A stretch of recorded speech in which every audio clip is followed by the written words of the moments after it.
This Saturday is Juneteenth, the oldest nationally celebrated commemoration of the end of slavery in America.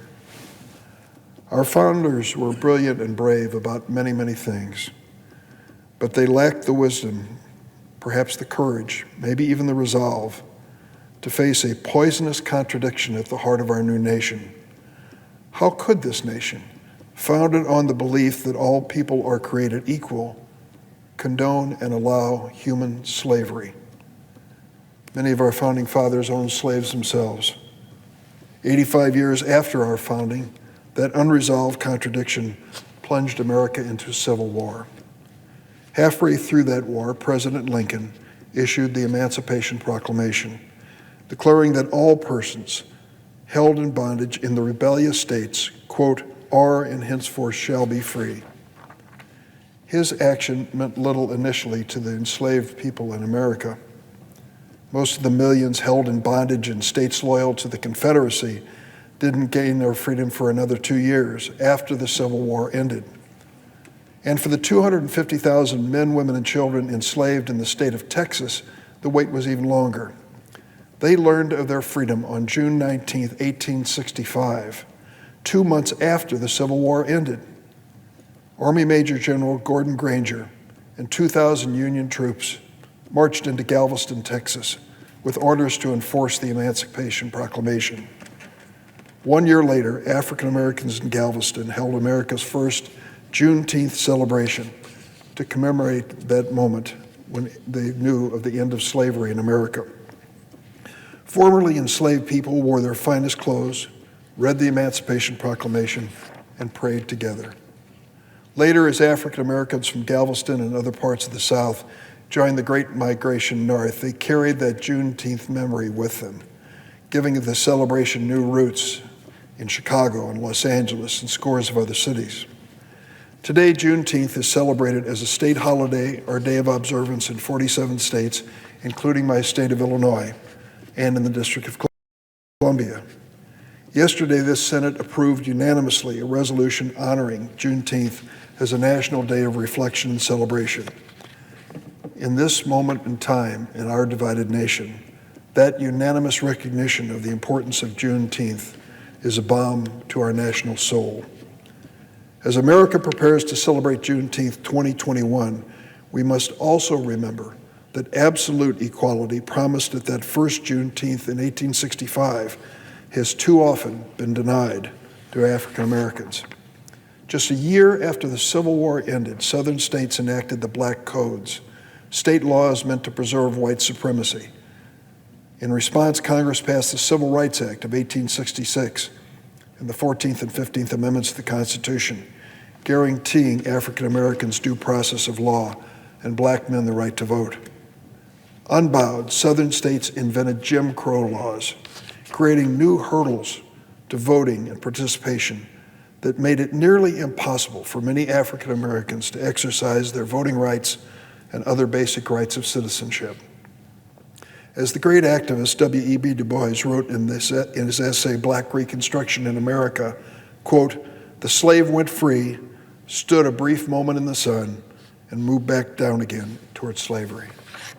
This betrayal of the promise of freedom for African Americans was possible in part because of misguided court decisions by the Supreme Court, especially the infamous 1896 Plessy versus Ferguson ruling, which enshrined the concept of, quote, separate but equal. That odious decision stood for more than 50 years as the law of the land, making racial discrimination both legal and enforceable.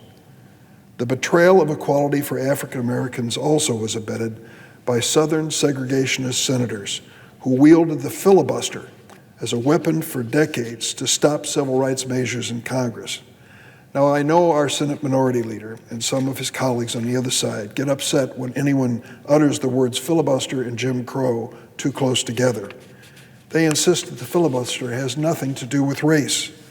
Well, history and facts prove otherwise. Historian Sarah Binder is a leading expert on the filibuster. According to her analysis of the 30 measures between 1917 and 1994 that were killed on this Senate floor by the filibuster, exactly half addressed the issue of civil rights.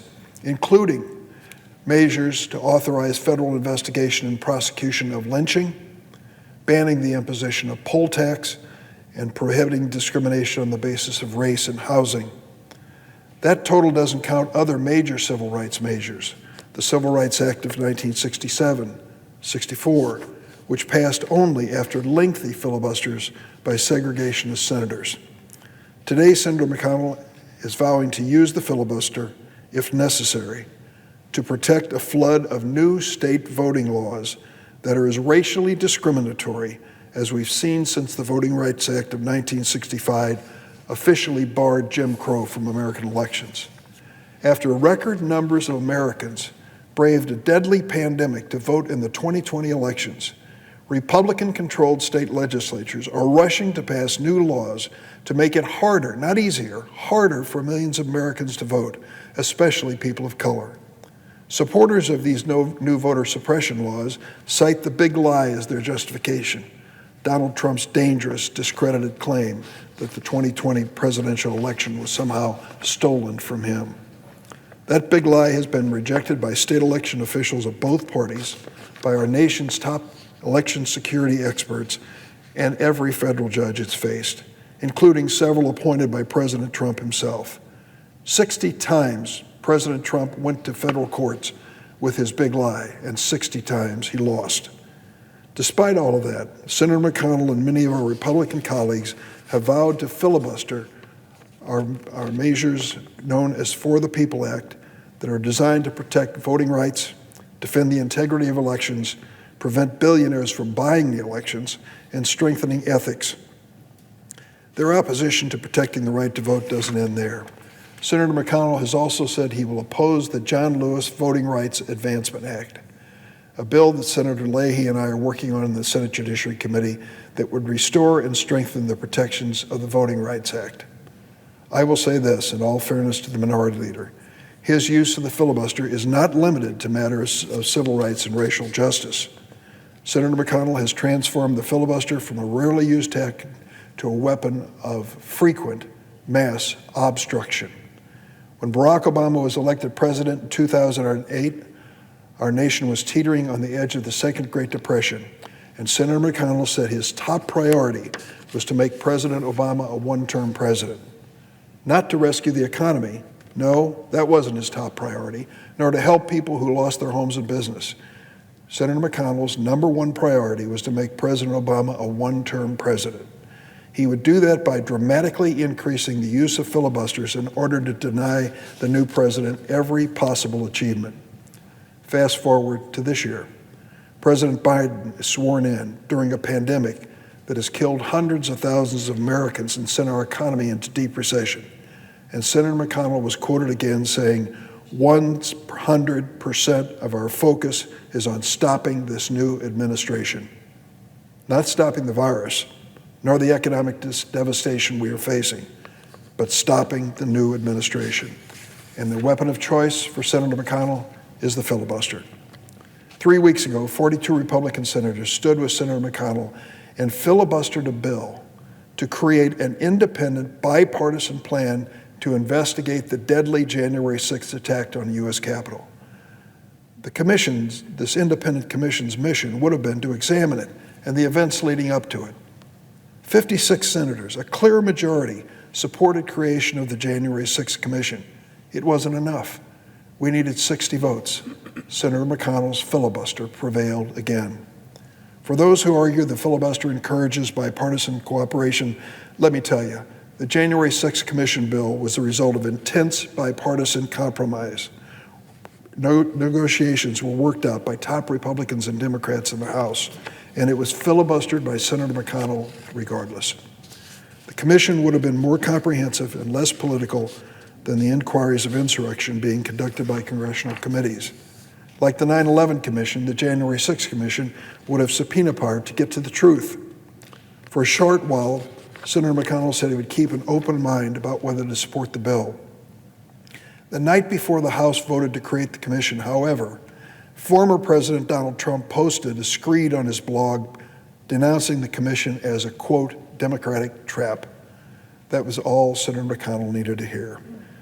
The former president, demanded that Republicans reject the commission and added, quote, "Mitch McConnell and Kevin McCarthy, I hope you're listening." Well, it turns out they were. The next day, after 35 House Republicans joined Democrats to create this January 6th commission, Senator McConnell announced he was going to filibuster it and oppose it. He asked members of his caucus, as a personal favor, to support his filibuster of the January 6th commission. This is where the abuse of the filibuster has brought us. We aren't able to break through the partisan gridlock, even to investigate the worst attack on the Capitol of the United States of America in more than 200 years.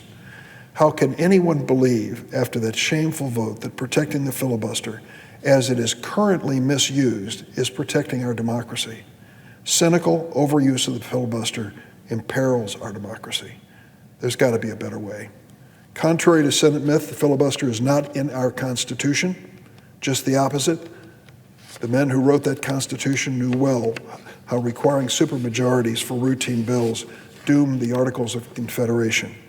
They deliberately rejected a supermajority requirement for common legislation when they wrote the Constitution.